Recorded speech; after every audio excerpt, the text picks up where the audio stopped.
अस्सलाम वालेकुम, कैसे हैं आप। मोहम्मद हारून अली अगली वीडियो में आपके सामने फिर हाजिर है।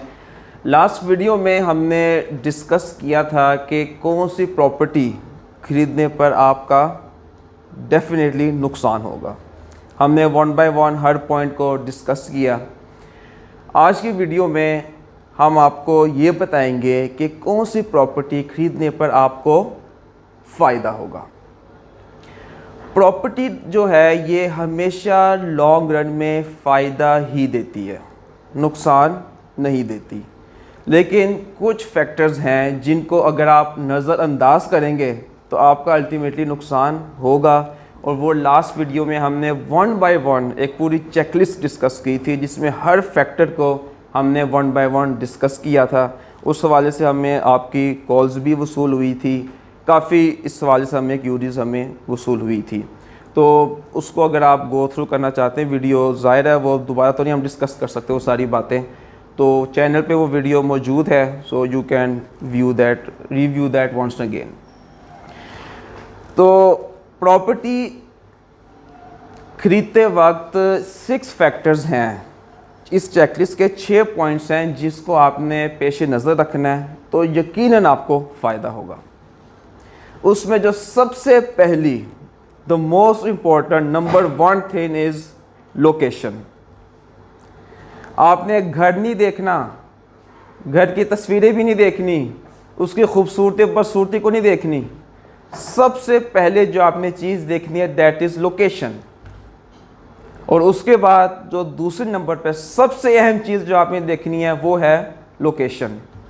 और उसके बाद तीसरे नंबर पे जो सबसे अहम चीज़ जो आपने देखनी है वो है लोकेशन।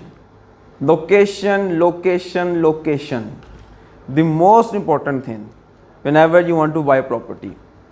आप ये देखें, जिस जगह पर जिस लोकेशन में आप प्रॉपर्टी ख़रीदने जा रहे हैं, क्या वो आपकी नीड्स को मुकम्मल कर पाएगा या नहीं। आपकी फैमिली है, आपके बच्चे अगर स्कूल गोइंग है, क्या उस लेवल, उस स्टैंडर्ड के, उस कैलिबर के स्कूल्स वहाँ पर मौजूद हैं जहाँ पर आप अपने बच्चों को भेजना चाह रहे हैं। इसी तरह अगर आपके बच्चे अगर यूनिवर्सिटी जा रहे हैं, क्या आप कहीं और शिफ्ट जहाँ पर होने जा रहे हैं, कहीं से वो उनका टाइम ज़्यादा तो नहीं लगेगा यूनिवर्सिटी पहुँचने में। इसी तरह अगर आप, कुछ लोग होते हैं उनका बिज़नेस अंदरून लाहौर में है, अब उनको सूट नहीं करेगा कि वो दूर किसी बैरिया, DHA, रायवन रोड, किसी ऐसी दूर जगह पर जो है वो प्रॉपर्टी बाई करें। इसी तरह जहाँ पर आप प्रॉपर्टी ख़रीदने जा रहे हैं, अपने हमसाए को भी देखें, जो आपके फ्यूचर में हमसाए बनने जा रहे हैं, क्या वो इस काबिल हैं कि आप उनके साथ रह सकें। घर तो आप रेनोवेट कर सकते हैं, लेकिन आप अपने हमसाए को तो नहीं रेनोवेट कर सकते। इसी तरह जहाँ पर आप रहने जा रहे हैं वहाँ आसपास कोई मार्केट भी है या नहीं। हर छोटी मोटी चीज़ के लिए तो नहीं आप बाबा कोई ऑनलाइन ऑर्डर दे सकते या फूड पांडा वालों को बुला सकते। There must be a market nearby. ये ना हो कि जहाँ पे आप रेजिडेंस लेने जा रहे हैं वहाँ दूर, आपको पता नहीं कितने किलोमीटर दूर जाकर, चले वंस अ वीक बंदा चले जाता है शॉपिंग करने, लेकिन जब बार बार छोटी मोटी चीज़ें चाहिए होती हैं वो आप अफोर्ड नहीं कर सकते कि बार बार दूर जाएँ चीज़ें लेने के लिए। सो ये सबसे अहम चीज़ है। Location is the first most important thing जो आपने देखनी है जब भी आप कहीं पर प्रॉपर्टी ख़रीदने जा रहे हैं, चाहे आप वो इन्वेस्टमेंट पॉइंट ऑफ व्यू से ले रहे हों, उसमें भी लोकेशन बहुत अहमियत रखती है। और अगर आप अपने पर्सनल रेजिडेंस के लिए अगर लेना चाह रहे हैं तब भी location is the most important point. और फिर आफ्टर लोकेशन जो सब second most important thing that is approval. क्या वो प्रॉपर्टी मुतल्लिका इदारों से अप्रूव्ड है भी या नहीं। जब तक ये पाकिस्तान है, जब तक कोई प्रॉपर्टी 100% अप्रूव क्लियर ना हो उसको बाई ना करें। ये एक बरादराना मशवरा आपको दे रहा हूँ। ये पाकिस्तान है, यहाँ पर कोई चीज़ आपके सामने ही है, कोई भी चीज़ यहाँ पर अगर पेंडिंग में चली जाए तो 10 साल क्या 20 साल 50 साल तक भी चीज़ पेंडिंग में रह जाती है। और अनअप्रूव्ड प्रॉपर्टी जो है वो अप्रिशिएट करती भी नहीं है। अब फ़िरोज़पुर रोड पे एक सोसाइटी है जहाँ पर ऑन ग्राउंड 5 मरला, ये अप्रूव सोसाइटी की बात कर रहा हूँ, 5 मरला प्लॉट की जो एवरेज वैल्यू है वो है 60 लाख तकरीबन। और उसी के आसपास उसके सराउंडिंग में एक और सोसाइटी है जिसकी लोकेशन जो है अप्रूव्ड वाली सोसाइटी से बेहतर है, लोकेशन A1 है, लेकिन वो सोसाइटी अप्रूव्ड नहीं है, अभी तक वहाँ बिजली नहीं है और वहाँ पर एप्रिसिएशन भी नहीं मिल रही सही। यानी कि जो अप्रूव्ड सोसाइटी है उसमें जिन लोगों ने आज से 10 साल पहले इन्वेस्टमेंट की थी उनकी इन्वेस्टमेंट मल्टीप्लाई हो चुकी है मैनी टाइम्स, और जो अनअप्रूव्ड सोसाइटी है उसमें लोगों की इन्वेस्टमेंट वहीं की वहीं है। वहाँ पर आपको हाफ प्राइस पे मिल जाएगी प्लॉट। इसलिए अनअप्रूव्ड सोसाइटी की तरफ कभी मत जाएं। जो अनअप्रूव्ड सोसाइटी में अगर आप इन्वेस्टमेंट करते भी हैं वहाँ कोई गेन नहीं आपको मिलता, अगर गेन मिलता भी है तो वो इन्फ्लेशन वाली गेन है, एंड इन्फ्लेशन वाली गेन कोई गेन नहीं है। जो LDA है वो किसी भी टाइम ऐसी प्रॉपर्टीज़ को डैमेज कर सकती है। रिसेंटली LDA ने एक क्लीन स्वीप ऑपरेशन भी किया है। ये जो छतरी चौक है वहाँ से लेकर अराउंड अड्डा प्लॉट तक ऑपरेशन किया है, जिसमें उन्होंने तकरीबन 200 से 300 प्रॉपर्टीज़ को डैमेज किया है बुरी तरह से। रीज़न क्या थी? They were not approved, they were not fulfilling the legal requirements. तो इसलिए कभी भी ऐसी प्रॉपर्टी की तरफ ना जाएं, चाहे उसमें अट्रैक्शन हो, आपको कम रेट पे मिल रहा हो। बज़ाहिर अट्रैक्शन है, ये हर एक के लिए है, हर बंदा चाहता है कि उससे कम खर्च में उसका काम हो जाए, एवरीवन वांट्स दैट। लेकिन प्रॉपर्टी के मामले में कभी भी without the approval is not clear, if the approval is not clear 100%, कभी ऐसी जगह पे इन्वेस्टमेंट ना करें आप। आफ्टर दैट थर्ड नंबर पर, तीसरे नंबर पे जो अहम चीज़ है वो है लिटिगेशन। कोई लिटिगेशन या स्टे तो नहीं है प्रॉपर्टी पे। लाइक अब जो आप कोई फॉर एग्जांपल आप एक प्रॉपर्टी खरीदने जा रहे हैं तो देखिए उस पर कोई स्टे तो नहीं है किसी किस्म का। ये वो सेगमेंट है हमारे आज के मौजू का कि इस पर अगर आप तवज्जो देना तो ये सिर्फ आपका पैसा नहीं बचाएगी, पैसा आपका बचाएगी, आपका टाइम बचाएगी और आपको टेंशन फ्री रखेगी। ये बड़ा अहम इस वक्त सेगमेंट है जिस पे हम इस वक्त डिस्कशन कर रहे हैं। इसकी आप गहराई में जितना जाएंगे उसमें आप ही का फ़ायदा है। फॉर एग्ज़ाम्पल आप कोई घर खरीदने जा रहे हैं, आप देखें उस घर के ओनर्स कितने हैं और फिर ये देखें क्या वो तमाम ओनर्स उस घर को सेल आउट करने के लिए रजामंद हैं या नहीं। 4-5 लेट से अगर ओनर्स है उस घर के, 4 एग्री करते हैं और एक एग्री ना करे, स्टे लग जाएगा उस पर। आपका वो बयानिया का वो 1/3 भी खर्च हो जाएगा, वो पैसे वो खा जाएंगे, और दूसरा आप 10 साल तक बैठे रहेंगे। तो इट्स वेरी इंपॉर्टेंट कि जो डॉक्यूमेंट्स है, जो अप्रूवल्स है, जो लिटिगेशन है, उसको आप बारीकियों में स्टडी करें।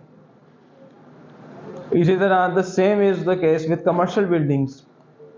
अब एक कमर्शियल बिल्डिंग है, उसके 9 फ्लोर्स तैयार हैं, ये मेन पाइन एवेन्यू पे उसकी लोकेशन है और LDA वालों ने उस पर स्टे लगा दिया है।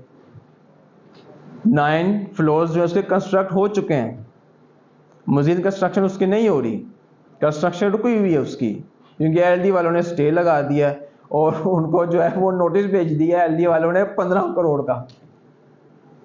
का नोटिस भेज दिया है। अब बिल्डिंग वाले भी बैठे हुए हैं। अब बिल्डिंग के कंस्ट्रक्शन भी अगर रुकी रहती है 3-4 साल, उस पर आपको एप्रिसिएशन नहीं मिल सकती, वो एक लॉस हुआ। जब तक बिल्डिंग की रीस्टार्ट नहीं हो जाती ना कंस्ट्रक्शन, उस वक्त एप्रिसिएशन पे कोई नहीं मिलनी, तो वो अलग नुकसान स्टे की वजह से, ऊपर से नोटिस भी भेज दिया एलडीए वालों ने।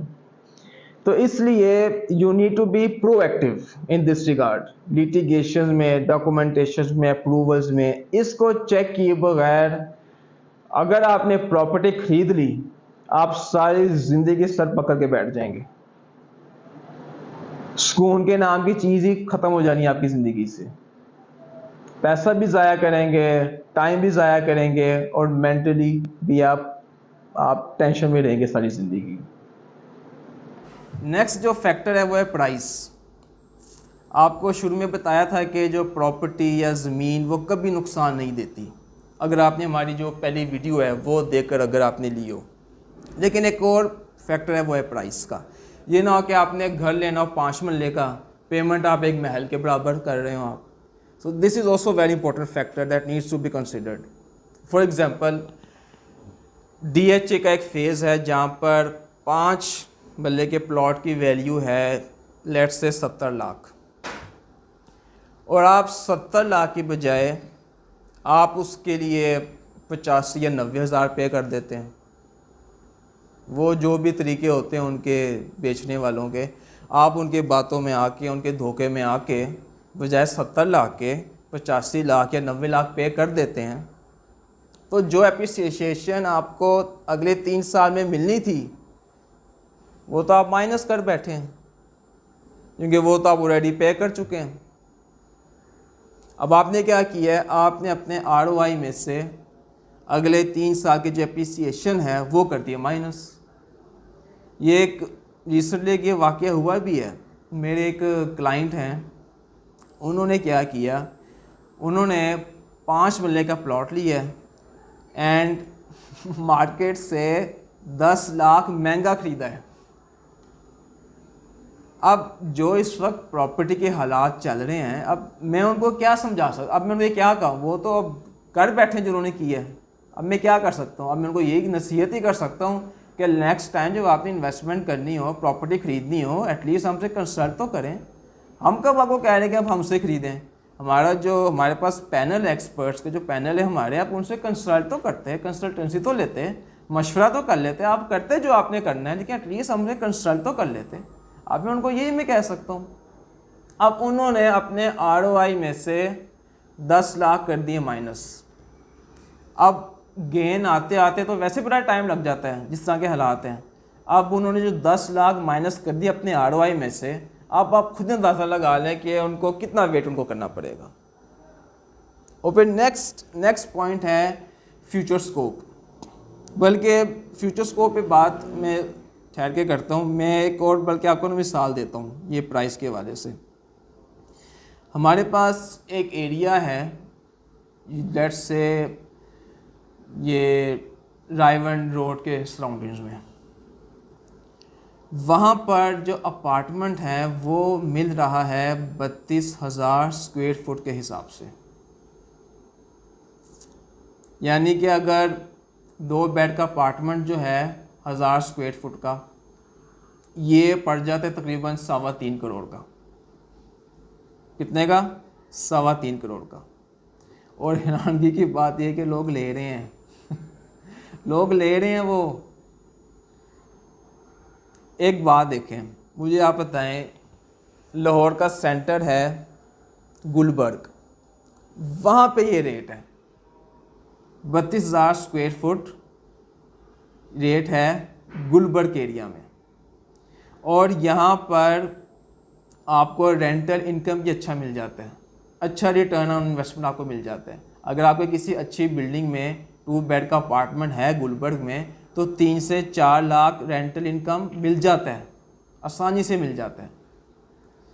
अब एक बंदा आपको गुलबर्ग से 20 किलोमीटर दूर इसी रेट पर 32,000 स्क्वायर फुट के हिसाब से अपार्टमेंट अगर बेच रहा है, उसमें चाहे जितनी मर्जी अच्छी अमेनिटीज़ हो, जैसी मर्जी अमेनिटीज़ हो उसमें, लेकिन उसमें आपको गेन नहीं मिलना।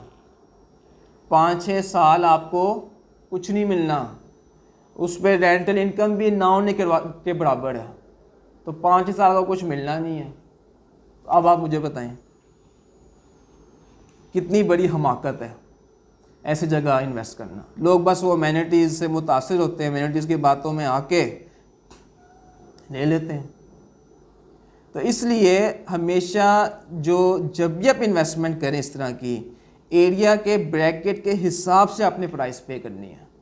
ये नहीं कि एक बंदा गया कि इसमें जो ये अमेनिटीज़ हैं तो आप कहें जी जी जी बिल्कुल ठीक है, ज़बरदस्त है, इसमें ये मिल रहा है वो मिल रहा है। No, it should be justifiable as per area. तो इसलिए जब भी आपने इस तरह की इन्वेस्टमेंट करनी हो तो हमेशा प्राइस ब्रैकेट को देखें as per area, and if it's justifiable फिर आप वहाँ पर जो है इन्वेस्ट करें। उसके बाद फ्यूचर स्कोप पे हम बाद में आएंगे, उससे पहले हम डिमांड को देखेंगे। जहाँ पर आप प्रॉपर्टी ख़रीदने जा रहे हैं क्या वहाँ पर उस प्रॉपर्टी की डिमांड भी है या नहीं। फॉर एग्ज़ाम्पल, अब अगर डिमांड ही नहीं है तो आपको रिटर्न ऑन इन्वेस्टमेंट कैसे वो मिलेगा जो आप एक्सपेक्ट करने जा रहे हैं। फॉर एग्ज़ाम्पल, आप अगर if you go to Bahria Town, आप अगर बैरिया टाउन जाते हैं अपार्टमेंट के लिए तो वहाँ पर हज़ारों अपार्टमेंट्स आपको मिलेंगे, सैकड़ों ऑप्शन आपको मिलेंगी वहाँ पर अपार्टमेंट्स की। यानी इसका मतलब हुआ कि जितनी वहाँ पर डिमांड है, डिमांड से कई गुना ज़्यादा वहाँ पर अपार्टमेंट्स हैं। अब इसका मतलब क्या हुआ, वहाँ पे एक तो रेंट इसलिए कम है, दूसरा फ्यूचर में आरओआई भी ऑब्वियसली कम होना है। तो जब एक चीज़ डिमांड से ज़्यादा अगर डिमांड कम है, अपार्टमेंट ज़्यादा हैं, तो that's not a safe place to invest. इसी तरह एक सोसाइटी है, वहाँ पर क्या हम देखते हैं एक शॉपिंग मॉल बनता है, वो उसके साथ ही एक और शॉपिंग मॉल बन जाता है, फिर एक तीसरा शॉपिंग मॉल बन जाता है। अब ज़रूरत क्या है, ज़रूरत तो एक शॉपिंग मॉल की है, बन कितने गए हैं, 3 बन गए हैं। अब क्या तीनों चलेंगे, क्या होगा, अल्टीमेटली किसी एक शॉपिंग मॉल चलेगा, बाकी जो शॉपिंग मॉल है वो वीरान, वहाँ दुकानें खाली की खाली रहेंगी। और होगा क्या, वो खाली चूँकि होंगी, क्यों खाली होंगी, क्योंकि वहाँ पे कोई क्लाइंट ही नहीं जा रहा। और क्लाइंट क्यों नहीं जा रहा, जब क्लाइंट नहीं जाएगा, बल्कि जब क्लाइंट जाएगा ही नहीं तो इस वजह से डिमांड भी नहीं होनी। तो दिस इज़ द रीज़न कि आप यू हैव टू सी कि डिमांड भी है या नहीं जहाँ पर आप इन्वेस्ट करने जा रहे हैं। अगर डिमांड ही जो है आपने उसकी इवैल्यूएशन की नहीं है, डिमांड की इवैल्यूएशन किए बगैर ही आप एक जगह इन्वेस्ट करने जा रही है देखे बगैर कि इसकी डिमांड भी है या नहीं, it's want benefit you in long run. अब लाहौर में आप देख लें, अगर लाहौर के अंदर कोई 20 से 30 हाउसिंग प्रोजेक्ट्स हैं, अब क्या मार्केट में इतना बायर है, नहीं है। इतनी इन्वेस्टमेंट है मार्केट में, इन्वेस्टमेंट भी नहीं है। तो जब डिमांड भी नहीं है, इन्वेस्टमेंट भी नहीं है, और आप सोसाइटियों पे सोसाइटी बनाते जा रहे हैं, प्लाजे पे प्लाजे खड़े करते जा रहे हैं, शॉपिंग मॉल्स खड़े करते जा रहे हैं, आप अपार्टमेंट्स बनाए जा रहे हैं, डिमांड इतनी है नहीं और आप बनाई जा रहे हैं, ये लॉन्ग रन में इसमें आपको कोई अच्छा आरओआई नहीं आपको मिलना। वो इन्फ्लेशन वाला गेन मिलेगा अगर मिलेगा आपको, ना रेंटल इनकम सही मिलना है आपको, ना कोई सही रिटर्न ऑन इन्वेस्टमेंट आपको मिलना है। तो हमेशा जब भी आप इन्वेस्ट करें, हमेशा हाई डिमांड वाली प्रॉपर्टी में इन्वेस्ट करें, लो डिमांड में इन्वेस्ट कभी भी ना करें। आप सब पकड़ के बैठ जाएंगे और आपके जेब से बस आंसू बहते जाएंगे। अच्छा, उसके बाद जो फाइनल पॉइंट है दैट इज़ फ्यूचर स्कोप। आप जहाँ पर प्रॉपर्टी ख़रीदने जा रहे हैं वहाँ पे फ्यूचर स्कोप है भी या नहीं उस एरिया का, उसके सराउंडिंग्स का। ये ना कि वो जगह सारी फुल हो चुकी हो, इट मीन्स वहाँ पे कुछ प्लान ही नहीं है फ्यूचर के लिए। आप अगर लाइक लेट्स से अंदरूनी लाहौर में आपने 4-5 मरले का घर लेना है, वहाँ तो कुछ फ्यूचर स्कोप ही नहीं है, वहाँ के लिए तो कोई मेगा प्रोजेक्ट कुछ प्लान ही नहीं है, बल्कि पॉसिबल ही नहीं है वहाँ के लिए कुछ प्लान किया जा सके। वहाँ की तो गलियाँ इतनी तंग तंग हैं कि कुछ गलियाँ तो वहाँ पर ऐसी हैं जहाँ पर एक बंदा बस मुश्किल गुजरता है, 2 बंदे तो इकट्ठे गुजर ही नहीं सकते।